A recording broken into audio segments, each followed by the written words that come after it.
And so we're going to keep the heat on.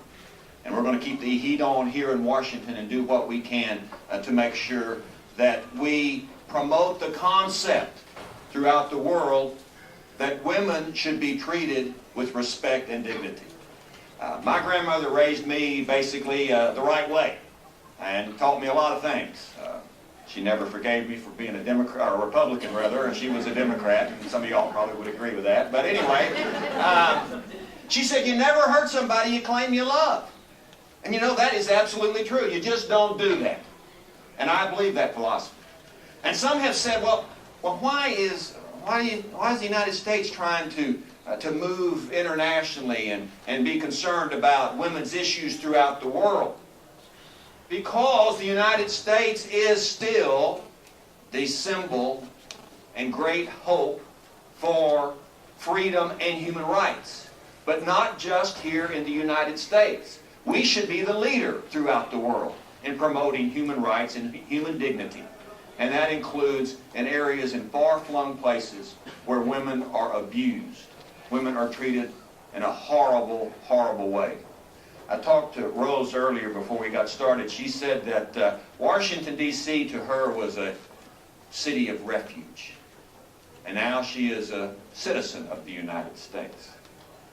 We want this country to be looked upon as a refuge for women who are assaulted and abused.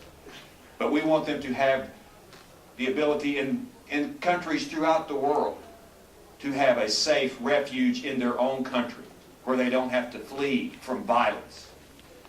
My grandmother also said, she called me Teddy, I appreciate it if you wouldn't do that. She said, when women are in charge of all the countries, the world will be a nicer place. And you know, there's a lot of wisdom to that. And maybe it will be a nicer place when that occurs. But we have the obligation to raise the awareness of the things that are occurring in the world. And the abuse, the assault, the brutality, and the inhumane treatment of women throughout the world. And we have that obligation to find it and to stop it when we can. It's great to work with Jen Schakowsky and Bill Delahunt on this issue. We probably don't agree on much, but there is one thing we do agree on, and that's that we should move forward and do what we can to promote a concept and a social, cultural philosophy in this world that you never hurt somebody you claim you love. And that obviously that includes women.